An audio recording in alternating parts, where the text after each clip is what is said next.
Oi pessoal, tudo bem? Aqui quem fala é a deputada Ana Campagnolo para atualizar você do que está acontecendo aqui na Assembleia Legislativa. Como vocês sabem, eu sou representante do meu partido, PL, na CCJ, que é a comissão mais importante. Hoje, infelizmente, nós tivemos uma derrota, que eu acredito não ser uma derrota da deputada Ana, mas uma derrota para os catarinenses. Um projeto de lei apresentado por um deputado petista para vincular o Estado de Santa Catarina à Agenda 2030 foi aprovado na Comissão de Constituição e Justiça, apesar de todos os nossos argumentos contrários.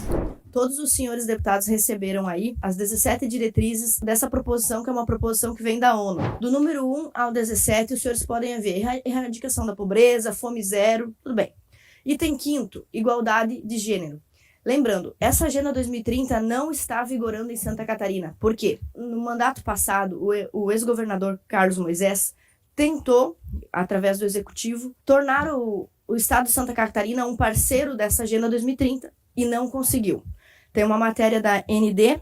Por ideologia, o governador de Santa Catarina recusa a assinatura da Agenda 2030 da ONU. Então, o governador não assinou e, pelas mesmas razões, o governador Jorginho Melo não viria a aderir a esse programa, porque sofreria, com certeza, pressão popular contra o programa. O que é, de uma certa forma, um pouco inusitado, porque quando você olha aqui, não tem absolutamente nada de mal, aparentemente, né? São 17 metas, né? Cidadania, redução das desigualdades. Mas, na semana retrasada, nós derrubamos aqui, os senhores lembram, aquele projeto de cotas 50%, 50%, os senhores lembram? Ficaria mais difícil argumentar contra esse projeto se o nosso Estado fosse signatário do item 5º, que quando você vira um parceiro da Agenda 2030, você vira parceiro da agenda inteira. São 17 metas e são 17 tópicos, mas são 169 metas. E como que nós poderíamos argumentar contra determinadas pautas nesse sentido, se prevê aqui igualdade de gênero? Mas essa questão é muito pontual. O quesito principal aqui é o item 12, 13, 14, 15 e 7. Energia acessível e limpa, consumo e produção responsável, combate à alteração climática, vida debaixo d'água e vida sobre a terra.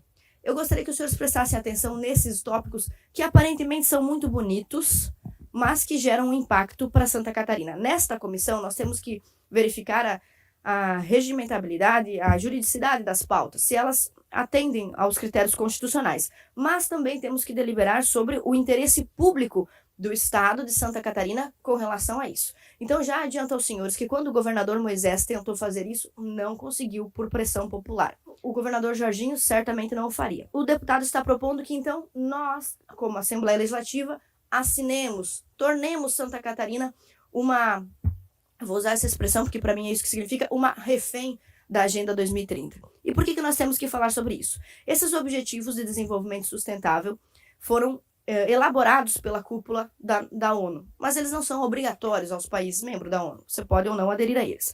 Em 1987, a Organização das Nações Unidas definiu os termos de sustentabilidade e um relatório Brundtland, conhecido também como Nosso Futuro Comum, entre as muitas medidas previstas nesse relatório de sustentabilidade que passa por esses itens 12, 13, 14, 15 e 7, prevê também, por exemplo, a limitação do crescimento populacional.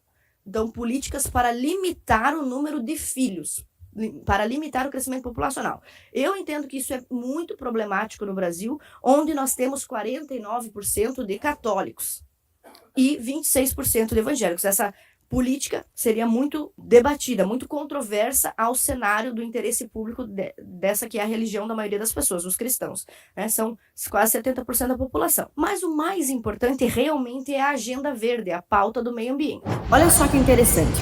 No relatório A Primeira Revolução Global, publicado por especialistas do Clube de Roma, um dos ambientalistas explica por que esse assunto, a ecologia, o meio ambiente, a pauta ambientalista tem sido tão usada pelos progressistas contra a população em geral, contra o crescimento das nações, contra o cidadão.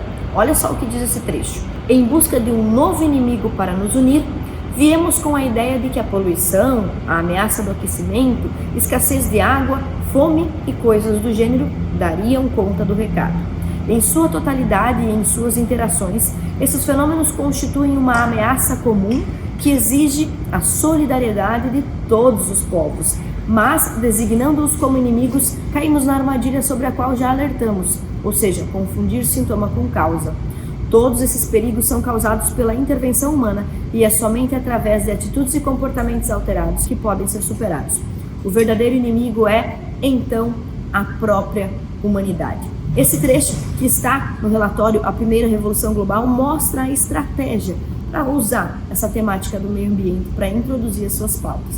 Você está vendo aí na tela quais são as diretrizes da Agenda 2030 e existem também 169 metas. Você pode pesquisar por esse conteúdo e você vai ver como sutilmente e às vezes até declaradamente o progressismo avança nas políticas públicas, mesmo em estados conservadores como Santa Catarina, através dessas pautas. Nós já começamos este ano com 2 problemas relacionados ao meio ambiente para os quais nós tivemos que fazer audiência pública aqui na Assembleia. A proibição da pesca da tainha e o marco temporal, né? A discussão do marco temporal. Então é sobre isso que eu quero falar com os senhores. Vamos à análise do caso de Santa Catarina nesses tópicos da Agenda 2030. Em 2019, como já mencionei aos senhores nesta matéria, o governador tentou e não conseguiu implantar. E logo em seguida, não conseguindo implantar a Agenda 2030 inteira, ele mudou de estratégia. Ele tentou implantar a taxação verde dos defensivos agrícolas. Essa pauta da taxação verde, ela só é possível quando você olha para o agronegócio com esse olhar 2030. E foi uma rebelião em Santa Catarina. Nós fizemos uma audiência pública aqui que lotou a Assembleia, não só a Antonieta de Barros, como ali fora também, os agricultores revoltadíssimos, e a Assembleia, por unanimidade, barrou essa pauta. Como que nós iríamos barrar essa pauta se nós fôssemos hoje signatários deste programa que combate alterações climáticas, vida debaixo d'água, vida na terra, todas essas 169 diretrizes. Então, essa é a bandeira da Agenda 2030. Eu entendo que a pauta ambientalista é muito importante e, obviamente, nós, seres humanos, somos os únicos que pensam a respeito disso. Os animais não pensam a esse respeito. Nós somos os únicos que queremos preservar o meio ambiente e temos capacidade e devemos fazer isso. Só que aqui, as consequências são mais do que o bom interesse em preservar o meio ambiente. São políticas públicas que vêm verticalmente da ONU, da OMS, para dentro do nosso país. Então, uma experiência similar a isso que aconteceu em Santa Catarina, onde nós, em 40, tivemos que nos unir contra a pauta do governo e conseguimos derrubar, e os agricultores são gratos a todos nós, eu tenho certeza disso. Nós poderíamos citar o que aconteceu também na Holanda. É um exemplo muito clássico e muito parecido com o que aconteceu aqui em Santa Catarina. Olha só, essa matéria está na imprensa, os senhores podem encontrar depois. Holanda quer comprar e fechar fazendas para cumprir meta ambiental, vilanização da produção de alimentos. E aí o que aconteceu? A Holanda realmente queria fechar fazendas, diminuir a produção. Fazendeiros holandeses protestam contra a Agenda 2030. Se os senhores procurarem na internet, vocês vão ver trator, caminhão, os fazendeiros na rua, pedindo ao governo holandês, pelo amor de Deus, não execute as metas da Agenda 2030. O que aconteceu lá? Diante da meta do governo holandês, signatário da Agenda 2030, para reduzir as emissões de óxido de nitrogênio e amônia em 50% até 2030, Agenda 2030, seria necessário reduzir 30% o número de animais da pecuária. Os senhores conseguem imaginar se essa diretriz chega aqui? Nós temos que falar para o nosso pecuarista que ele vai ter que reduzir sua produção. Uma das medidas cogitadas, então, foi a desapropriação de fazendas. Se a gente começar a falar sobre desapropriação de fazendas, a gente vai cair num assunto que foi tema da semana passada, o marco temporal. Aqui eu trouxe algumas matérias, uma inclusive muito boa, que foi publicada pelo próprio gabinete do deputado Camilo Martins. Marco temporal é critério de demarcação de terras indígenas. O que diz a matéria? A situação avançada no Morro dos Cavalos preocupa o parlamentar. Veja a instabilidade que é na vida de todos nós essa insegurança jurídica em demarcação de terras. A audiência pública trouxe catarinenses diversas regiões ameaçadas e sentimos o clamor da população, exatamente como foi na Holanda. Tem também uma outra matéria da própria casa. Participantes da audiência pública defendem tese do marco temporal. A audiência foi proposta pelo presidente Marco de Nadal. 3 prefeitos foram ouvidos com muita atenção, porque tinham preocupações elevadas, né? De 3 municípios, e também foi ouvido o nosso Procurador-Geral do Estado, Márcio Vicari, que diz que aqui nós não temos latifúndios, qualquer demarcação atinge centenas de famílias. O deputado Valdir Cobalcini, essa audiência é uma forma que temos para defender a legitimidade do cidadão catarinense, do fazendeiro catarinense. O secretário de Estado de Agricultura, Valdir Colato, disse que a derrubada do marco temporal seria uma reforma agrária ao inverso. Mas quem é que poderia promover isso?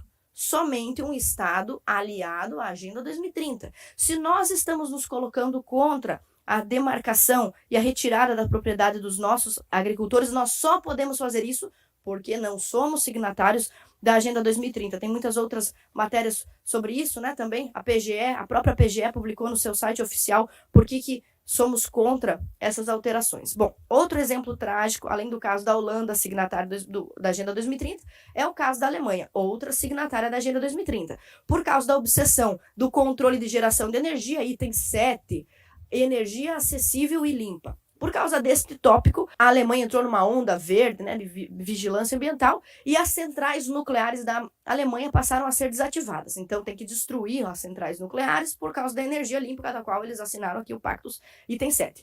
Mesmo com os subsídios, as energias renováveis passaram a não dar conta da demanda. É óbvio.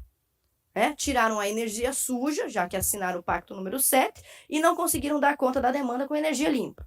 Com os custos da reforma agrária e reestruturação beirando 1 bilhão de euros para se adequar à Agenda 2030, a Alemanha se viu encurralada ao defender fontes de energia renováveis. A Alemanha recua em agenda sustentável, depois de ter assinado, teve que recuar, e mantém operações em usinas nucleares. Teve que reabrir as usinas nucleares, apesar de ter assinado um pacto contrário.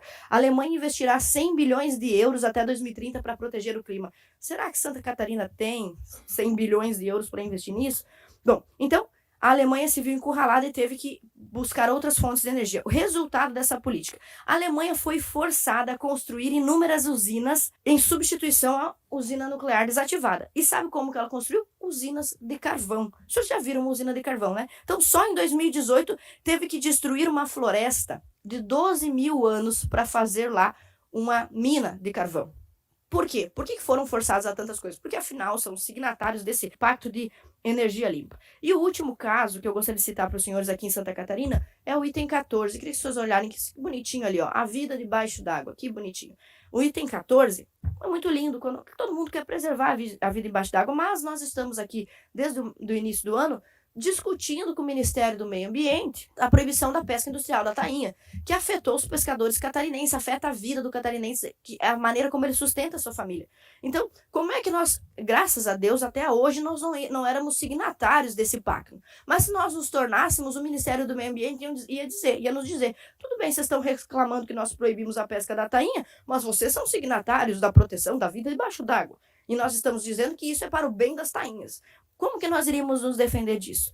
Então, os pontos principais que eu gostaria de tratar com os senhores: apesar de não ser inconstitucional aderir a esta Agenda 2030, eu acredito que ela traz impactos econômicos para Santa Catarina que nenhum de nós quer, principalmente relacionados ao agronegócio, à pecuária, e esses 3 pontos são um exemplo. A taxação verde, cuja população ficou revoltada; o marco temporal, a população ficou revoltada; e a proibição da pesca industrial da tainha, a população ficou revoltada. Levando em conta esses 3 itens, eu acredito que esta pauta da adesão à Agenda 2030 não atende ao interesse público catarinense, pela experiência dos últimos anos e pela experiência desses países que eu pontuei aqui. Então, nós apresentamos um voto pela rejeição da continuidade de tramitação do projeto de lei 363/2021, que institui a política de promoção da Agenda 2030 para o desenvolvimento sustentável em Santa Catarina. Essa é a importância de ter um deputado conservador, uma deputada conservadora na CCJ. A Comissão de Constituição e Justiça é a mais importante da casa. Ela tem 9 membros e a maioria vence. 5-4, 7-2, não importa. É importante construir maioria, mas nem sempre isso é possível. Mesmo assim, estar nessa comissão representando o meu partido é muito importante, porque isso significa que os conservadores têm voz nessa comissão. E aqui podemos tentar, às vezes bem-sucedidos, às vezes não, tentar mostrar quais são os pontos que atendem ao interesse público ou não, quais são os projetos constitucionais ou não. Então, essa é a importância de ter a deputada Ana na CCJ, mesmo quando derrotas como essas acontecem.